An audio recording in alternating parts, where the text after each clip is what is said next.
First and foremost, appreciate everybody joining us today. I'm grateful for y'all's coverage for our program and our student athletes. Thanks for covering our guys' stories.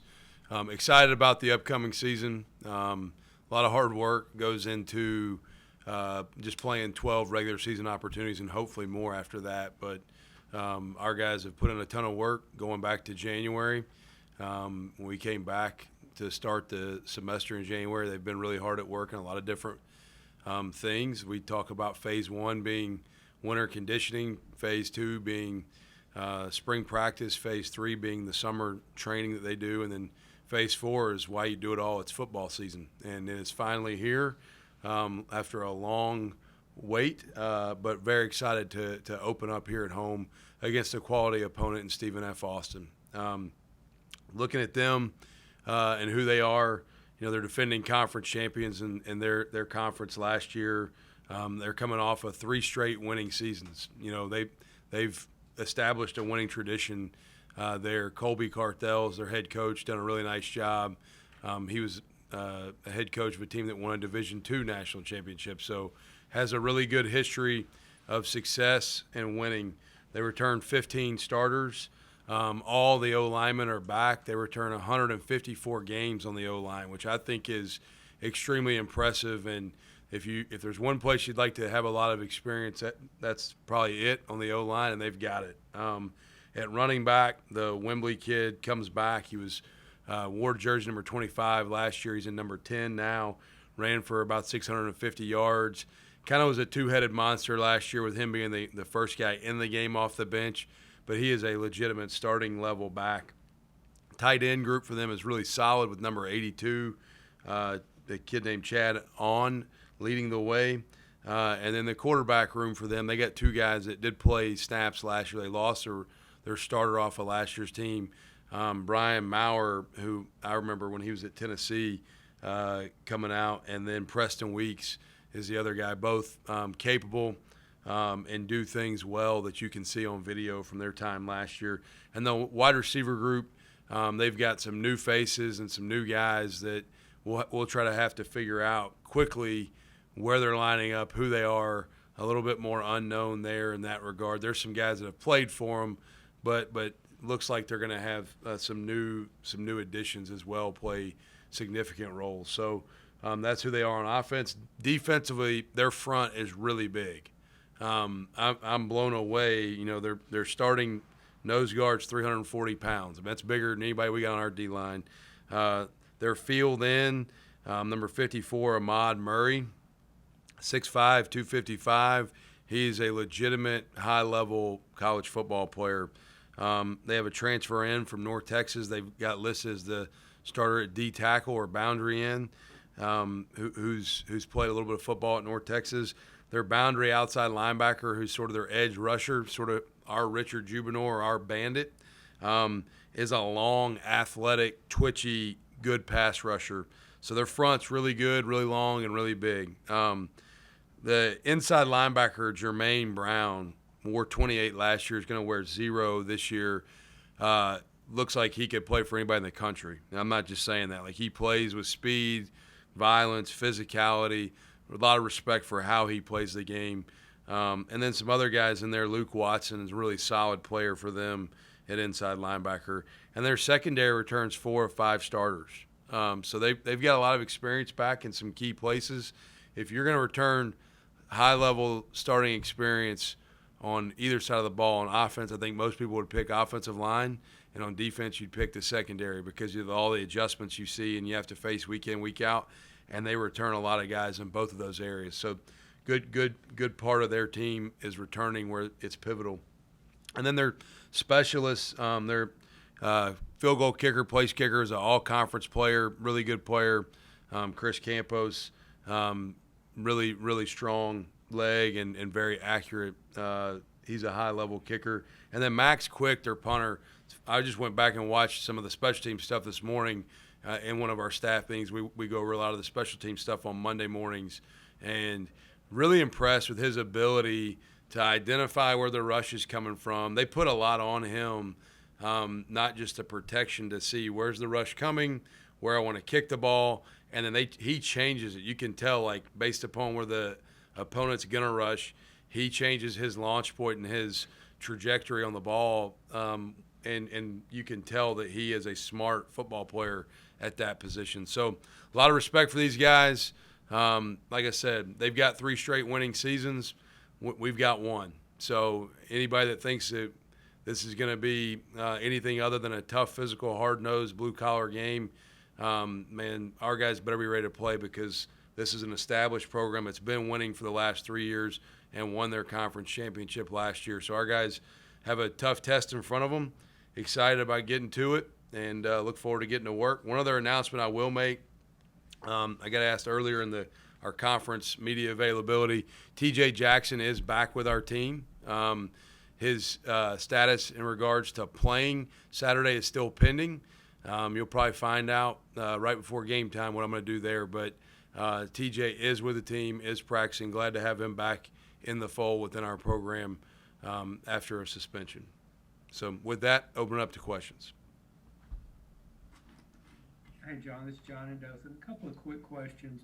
Robert Cole's a punter. If you will, just kind of talk about his strengths, and then the return game with MJ and Jabri, what they bring to it. Yeah, Robert's done a really nice job at training camp. His in-the-pocket punts have been very consistent. Ball turns over well. He gets good hang with good distance. Doesn't when he really just tries to kick, solidly without overdoing it, almost like a golfer. Man, he booms it, and really just try to convince him and help him understand his best punts are when he just swings nice and easy on time without trying to overdo it. Have some move the pocket stuff that he can do too. But he is really, really a weapon. When he's at the top of his game, which I think he will be Saturday, I think he's a really good punter, man. I'm excited to have him. And then in the return game, got MJ listed as a starter on kick return, Jabri as a starter on punt return. One area where I do feel better as of today than I felt last year, I feel like we're deeper at returner. I think punt returns, you'd feel comfortable putting Jabri, Deshaun Stoudemire, Devontae Ross, or MJ in the game. So we got 4 capable. Where last year, a lot of games we went into, like, once Jabri went down, I was like 1 or 2 guys that maybe I felt comfortable with. And there's really even more names that I didn't list that could go back and catch punts if needed, which is good. Those are the harder ones to actually catch out of the air. And then the kickoff return, MJ is going to take the opening kickoff return for us. Fired up about what he's done during training camp. And then we have a lot of guys in the kick return game too, though, I think behind MJ that are more than capable. But do think that's an area where we need to grow and become more explosive than what we did last year. As you look at yourself after the season, our return game, we needed to get more dynamic, and we're going to do that. And I think sometimes too on punt return, sometimes we need to rush more and be a little more aggressive in that fold. So we're going to do some things differently that I think they'll help us schematically, but also who you got back there as a returner usually makes a big difference. I remember being the special teams coordinator here in 2017, we had a game, Marcus Jones, and we ran 2 kickoff returns against Coastal Carolina in the same game. One of them was blocked really well, and one of them I still don't think we blocked anybody. He still scored a touchdown just because he was that good of a returner. So who's back there with the ball in their hands matters, and I think Jabri and MJ both have the ability to take it to the house. John, you were just saying you were looking forward to seeing MJ out there. Is there another player and or position group that has really improved this fall camp that you're excited to see on Saturday? Yeah, improved really since I got here full-time in January of 22. Our receiver group's different, like top to bottom. Last year we had a couple primary playmakers that were capable to do it when their number was called. At X, I feel like we go 3 deep, and those guys can play high-level football. At the slot, I think we go 3 deep, and they can play high-level football. And I think outside of the field, we go 3 deep and can play high-level football. And so that's probably an area where I think we're just deeper. Now, somebody's got to be the guy that leads the team in catches. That's more of an unknown.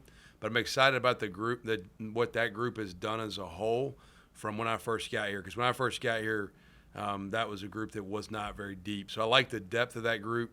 And then our running back group I feel good about too. I really, really do think that both those groups have had good training camps. Hey, John, it's Jamal at WSFA. So much of the first game, there's so much energy and excitement around finally getting to hit somebody else. But I imagine, like you mentioned, there's a test and something that you can learn, especially this offensive line group that's kind of new. So what are you looking for from that group? What do you expect out of them now that they get to go up against another team's defensive line? Yeah, just play clean football. You don't have to do anything too big. Play within the scheme and the things you've been coached and the techniques that you've learned. We've got rules to everything we do, and if you stick to those rules and those the rhyme and the reason of what those rules are, you'll find success. So the O-line group, we only have 2 returning stars, Daniel King and Grant Betts, and so we're breaking in guys now.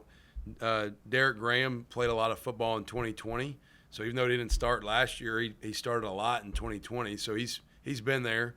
It won't be the first time for him under the lights. Eli Russ, who's starting at center, he started a couple of games at Oklahoma State. So he's been there. So those guys have played some. There is more unknown there. I've mentioned it a lot this training camp that our O-line, I knew the top 3 or 4 real easily last year. After that, I didn't know anything. This year, our top couple are clear, but we're deeper, I think, at guys that can become winning level players long term at position 8, 9, 10, 11. It's a matter of how quickly can those guys come on and be high level players. But that group in particular, just want them to go out and play with confidence, play fast, communicate cleanly. And we'll try to do some things to help them get in the flow of the game. With all the guys, the emotion and excitement can be very high. Man, you're playing a game. Focus on doing your job, one play at a time. You don't win and lose the play on the first play of the game, or win or lose the game on the first play of the game. So just stay the course, keep showing up, and good things will happen. Hey, Coach, it's Brianna Jones with WTVY. It's obviously been an uphill battle for Jabri in his return. Just talk about how he's been able to just stay focused and just really, get better in this time. Yeah, Jabri's one of the not only a great player, but he's one of the best people on our team. And he's had things go on and off the field throughout his life that have challenged him adversity-wise, and his response is always the same. Like you don't have to worry about how's Jabri going to handle a setback or an issue. So my heart broke for him last year when he was out because of what type of young man he is and what kind of season he was having. He's a tremendous example for our entire roster. Our younger guys, I point to him all the time because he is the same every single day. And he does things with a great attitude. He works extremely hard. He's tough. He's disciplined. He's smart. He's competitive. He's a fantastic teammate. I love coaching Jabri Barber. Not surprised at all that he's returned. He's looked better than he looked last year at this point in training camp. And I think the ceiling for what Jabri can do for our team and within our offense and special teams, I think he can be one of the best players in our league.